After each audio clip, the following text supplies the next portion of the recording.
Episode की शुरुआत में हम मीहुन को देखते हैं। जैसे ही वो अपने ऑफिस घुसती है, सारे एम्प्लॉइज जो आपस में बात कर रहे थे एकदम से चुप हो जाते हैं। फिर मीहुन को यंगजुन की असिस्टेंट किम का कॉल आता है, ये बताने के लिए कि यंगजुन उसे बुला रहा है। वो मीहुन को वार्न भी करती है कि उसका मूड थोड़ा अजीब सा है। मीहुन जैसे ही बाहर निकलती है, सारे एम्प्लॉइज फिर से नॉर्मली बात करने लगते हैं। एक एम्प्लॉई कहता है कि इसकी वजह से हमें हमेशा संभल कर रहना पड़ता है। शायद ऐसा इसलिए था क्योंकि मीहुन पहले एक एजेंट हुआ करती थी। बाहर निकलकर भी मीहुन उनकी बातें सुनी लेती है।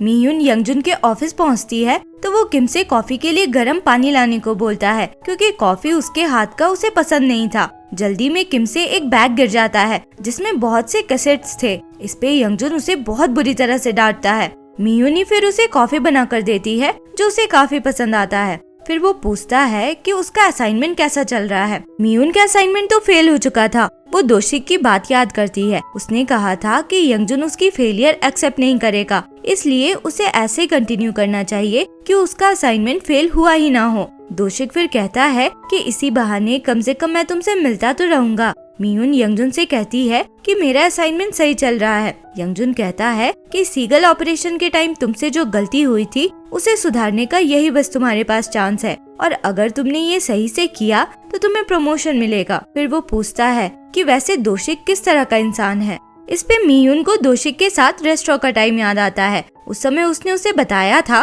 कि रात में जब वो देर तक काम करती है तो उस टाइम सिर्फ चाइनीज रेस्टोरेंट से डिलीवरी होती है। अगर यहाँ से होता तो बहुत अच्छा होता। बात करते हुए दोशिक छोटे छोटे जोक्स भी मारता रह रहा था और ये भी कहता है कि एक बार उसे वो दिखाना चाहता है कि उड़ने पे कैसा व्यू दिखता है। मीहुन को नहीं पता था कि दोशिक उड़ सकता है। उसे लगा था कि वो मजाक कर रहा है, तो उसने पूछा था कि सभी से तुम ऐसे ही बात करते हो क्या। तो दोशिक ने कहा था कि यूजुअली वो शांत और सीरियस रहता है। मीहुन ने फिर उससे पूछा था कि तो तुम अभी ऐसे क्यों हो। तो दोशिक ने कहा था क्योंकि तुम यहाँ हो। मीहुन को कुछ सोचता देख यंगजुन फिर से दोशिक के बारे में पूछता है, तो मीहुन कहती है कि वो बहुत सीरियस टाइप का आदमी है। यंगजुन पूछता है कि अभी तक तुम्हें दोशिक का सीक्रेट नहीं पता चला क्या। तो मीहुन मना करती है, उसे सच में पता भी नहीं था।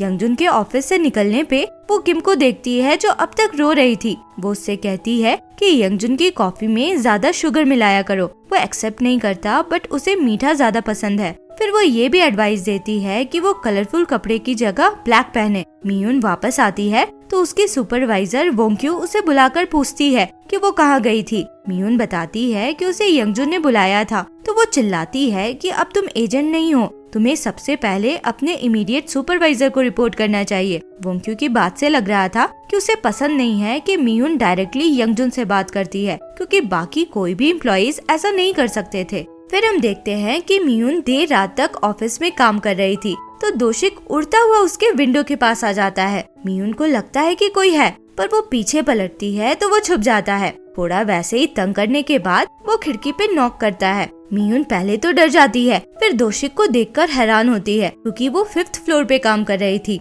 वो खिड़की खोलकर देखती है तो दोशिक को उड़ता देखकर कंफ्यूज होती है, और अब जाकर उसे पता चलता है कि वो उड़ सकता है। दोशिक उसके लिए उसी रेस्टोरेंट का खाना लेकर आया था। मीहुन उसे थैंक यू बोलती है अपना सीक्रेट शेयर करने के लिए। दोशिक उड़ता हुआ दूर में एक टावर की तरफ चला जाता है। मीहुन थोड़ी देर बाद अपने स्पेक्स हटाकर अपने पावर से उस टावर की तरफ देखती है, तो उसे वहाँ दोशिक बैठा हुआ दिखता है। नेक्स्ट सीन में हम देखते हैं कि जुवन और दोशिक शूटिंग प्रैक्टिस करने हेडक्वार्टर आए थे। जुवन का एक भी निशाना नहीं लगता और दोशिक से एक भी मिस नहीं होता, और वो एक पार्टिकुलर स्पॉट पे ही हमेशा शूट करता था। जुवन के पूछने पे वो कहता है कि उस स्पॉट पे शूट करने से टारगेट मरता नहीं है, पर रुक जाता है। दोशिक फिर मीहुन से मिलने जाता है। उसको सरप्राइज ना देखकर पूछता है, तो मीहुन कहती है कि मुझे पता था कि तुम आओगे। दोशिक को कंफ्यूज देखकर मीहुन बताती है कि मैंने तुम्हें शूटिंग प्रैक्टिस करते सुन लिया था। दोशिक हैरानी से पूछता है कि शूटिंग रेंज तो अंडरग्राउंड है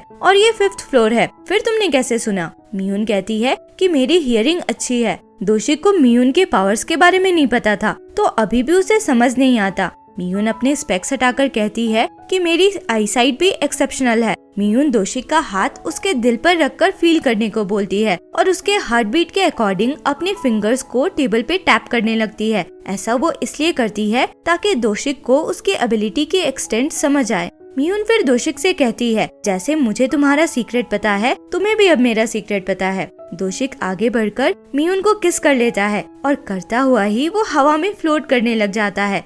ये देखकर मीहुन हंसने लगती है, फिर साथ में डिनर पे चलने को बोलती है। फिर हम यंगजुन को देखते हैं, जो किसी पेपर में देखता है कि नॉर्थ कोरिया का लीडर इलसुंग इंटर कोरियन समिट में इंटरेस्टेड है। वो तुरंत मीहुन को बुलाता है और पूछता है कि तुम और दोशिक तो बहुत फ्रेंडली हो, तो मुझे बताओ उसका सीक्रेट क्या है। इस बार मीहुन को तो पता था, पर वो मना कर देती है कि उसे नहीं पता। इस पे यंगजुन कहता है कि तुम्हारा असाइनमेंट अब कंप्लीट हो चुका है, तुम जा सकती हो। मीहुन कंफ्यूज होकर निकल जाती है। उसके बाद वोंक्यू वहाँ आती है और मीहुन के असाइनमेंट के कंप्लीट होने के बारे में पूछती है। दोनों के बात से पता चलता है कि यंगजुन को मीहुन पे शुरू से शक था कि उसने जानबूझकर सीगल ऑपरेशन फेल किया। आखिर एजेंसी के ट्रेनिंग प्रोसेस के हिस्ट्री में मीहुन टॉप परफॉर्मर थी, फिर उसे गैस बॉम्ब और फ्लैश बॉम्ब का डिफरेंस कैसे नहीं पता चला। मीहुन के मिस्टेक का बस एक ही एक्सप्लेनेशन था, उसे उन विक्टिम्स पे दया आ गई थी और ऐसी गलती दिखाने वाली वो अकेली नहीं थी। उस टाइम पे दोशिक ने अपने सुपीरियर्स के ऑर्डर को इग्नोर किया था।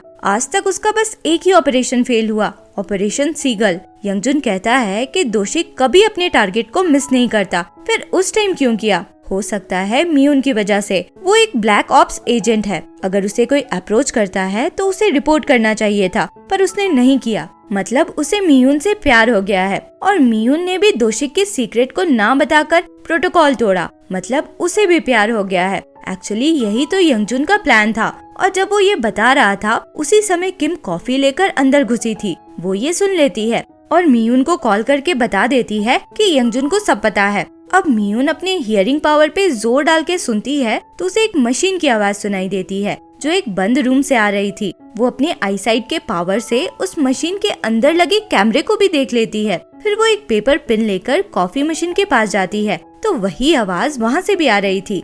वो उस पिन से किसी तरह खोलकर देखती है तो अंदर कैमरा तो था ही, ऑडियो रिकॉर्डर भी था। उसे याद आता है कि यंगजुन के ऑफिस में उसने कैसेट्स देखे थे। उसे अब समझ आता है कि वो ऑडियो रिकॉर्डिंग्स थे। वो अपने और दोषी के उन कन्वर्सेशंस के बारे में सोचती है जो उन लोगों ने इसी कॉफी मशीन के पास की थी, जिसमें दोषिक ने सब जानने के बाद भी असाइनमेंट कंटिन्यू करने को कहा था। मीहुन उसी समय जाकर यंगजुन से पूछती है कि उसने ऐसा क्यों किया। यंगजुन अब अपना असली प्लान बताता है।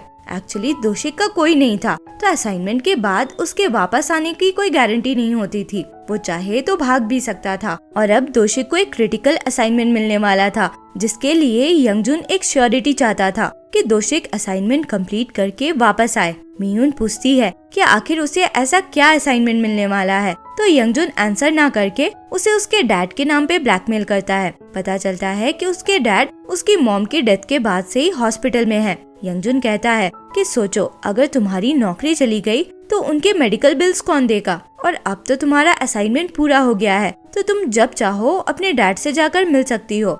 फिर हम देखते हैं कि यंगजुन दोशिक को एक टॉप सीक्रेट ऑपरेशन असाइन करता है। जाने के पहले दोशिक दूर से ही मीहुन को देखता है।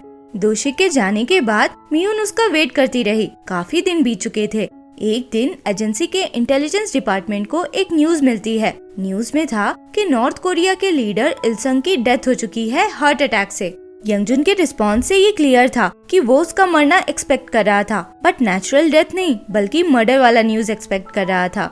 वो काफी परेशान था क्योंकि दोशिक वापस नहीं आया था। वो मैनेजमेंट के लोगों से कहता है कि दोशिक ने ऑर्डर्स फॉलो नहीं किया। नॉर्थ कोरिया के बॉर्डर क्रॉस करने के बाद से ही उसके मूवमेंट्स का किसी को कुछ पता भी नहीं है। इन लोगों के बाद से तो ऐसा लग रहा था कि यंगजुन और वोंक्यू के अलावा किसी को भी दोशिक के सीक्रेट असाइनमेंट के बारे में कुछ पता नहीं था। यंगजुन सबको ऑर्डर देता है कि जल्द से जल्द दोशिक को ढूंढे और कहता है कि दोशिक उनके ऑर्गेनाइजेशन का पार्ट है। वो खुद ही नॉर्थ कोरिया गया, ये कोई मानेगा नहीं, इसलिए उसका मिलना जरूरी है। उसके बाद से दोशिक को एजेंसी का दुश्मन डिक्लेयर कर दिया गया और मीहुन पे भी नजर रखा जाने लगा। फिर एक दिन मीहुन अपने घर पे दोशिक के बारे में ही सोच रही थी तो वो बालकनी में कुछ परछाई देखती है। जाकर देखती है तो वो दोशिक ही था। वो पूछती है कि तुम यहाँ क्यों आए हो, तो दोशिक कहता है मुझे मरने जैसा फील हो रहा था इसलिए। मीहुन दोशिक को किस कर लेती है। दोनों को पता चल रहा था कि दूसरे एजेंट्स वहाँ आ रहे हैं, पर दोनों किस करते रहे।